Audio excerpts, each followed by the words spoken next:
इस बैटल में उसने सबसे कम योगदान दिया है, क्योंकि यार मित्सुई और उसे छोड़ के बाकी सारे हशिराज ने अपर मून का सामना किया था, जो कि काफी ज्यादा डेडली थे।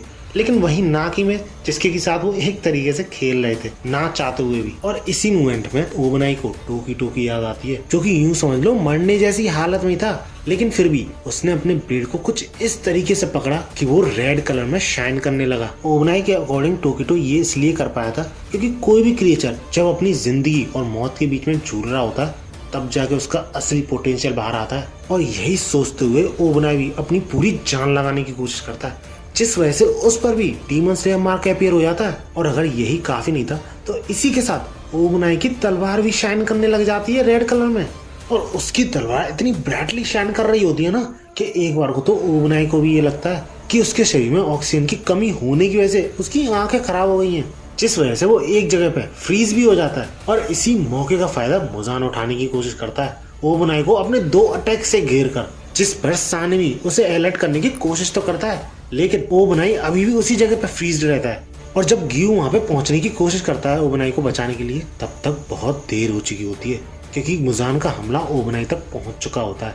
बट मैंने ये नहीं कहा कि मुजान का हमला काम कर गया, क्योंकि ओबनाई उस वक्त हवा में होता है। और ये चीज देख के गियू काफी ज्यादा शॉक हो जाता है, और साथ ही साथ मुजान भी। लेकिन उसी के बाद मुजान का एक हाथ अलग होकर गिरने लगता है, जिसपे मुजान कम्प्लीटली शॉक्ड कि भैया ये कैसे हुआ। और वो हशिराज से लड़ते लड़ते यही सोच रहा होता है कि आयरन बॉल वाला तो ये नहीं था, सानवी यानी इस बंदे की तलवार ऐसे काटती नहीं है, और गियू यानी ये बंदा सिर्फ सपोर्ट कर रहा है। और ये बंदा भले ही थोड़ा डिफरेंट है पहले से, इसका ब्लेड भी शाइन कर रहा है, लेकिन इसकी तलवार मुझ तक पहुंच ही नहीं सकती। और यही चीजें सोचते समय मुजान का दूसरा हाथ भी अलग होने लगता है। और जब वो उस इफेक्टेड पार्ट पर गौर करता है तो वो ये देखता है कि इस तरीके का कट किसी शार्प ब्लेड से तो नहीं आ सकता, किसी घिसे हुए ब्लेड से ही आ सकता है। और तुरंत ही मुजान समझ जाता है कि वो यहाँ आ चुके हैं। भले ही वो उन्हें देख नहीं सकता, लेकिन वो लोग यही हैं। For those who don't know, ये सब वो कर पा रहे थे तमायो की टेक्निक की वजह से। और ये चीज भी मुजान जानता था, लेकिन उसे तमायो की इस टेक्निक की कमजोरी भी पता थी,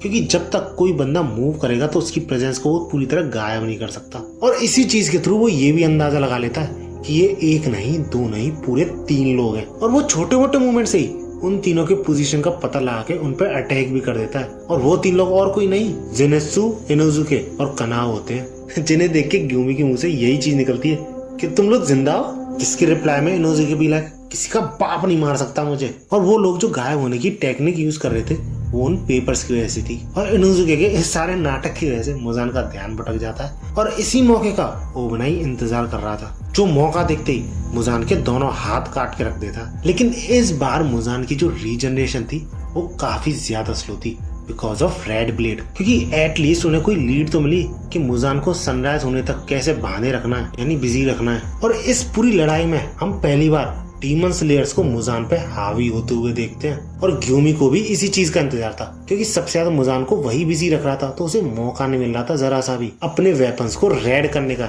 जो कि वो करता भी है उसकी एक्स और कैनन बॉल को टकरा के। हाँ, भले ये चीज लॉन्ग टर्म के लिए नहीं चलेगी, जो कि ग्यूमी को भी पता था, लेकिन शॉर्ट टर्म के लिए ही सही। जब वो ऐसा करने के बाद मुजान पे अटैक करता है तो सही में उसका अटैक इफेक्टिव निकलता है, जिसके बाद मुजान के एक्सप्रेशन देख के ही तुम समझ सकते हो कि मुजान कितना ज्यादा पिस्ड ऑफ हो चुका था इस सबसे। और ऐसा ही कुछ तरीका गियू और सानवी भी अपनाते हैं, एक दूसरे की तलवार टकरा के। अब मुजान के साथ इसी फाइट के दौरान हमें वापस दिखाया था तांजीरो, जिसमें कि योशिरो सिरिंजेस मारे जा रहा होता है। एंड प्रोबेबली ये वही मेडिसिन है जो कि वो कैट यूज करती है सारे हशिराज पे। अब तांजीरो की पल्सेस तो वापस आ गई थी, लेकिन धीरे धीरे वो कमजोर भी पड़ रही थी, जिसपे योशिरो भी यही सोच लेता है कि इस सब का कोई फायदा नहीं है। इसके बाद जब मुराता, जो कि तांजीरो को रेस्क्यू करके लाया था, वो ये बोलता है कि मुजान भाग जाएगा, हमें जाना ही पड़ेगा।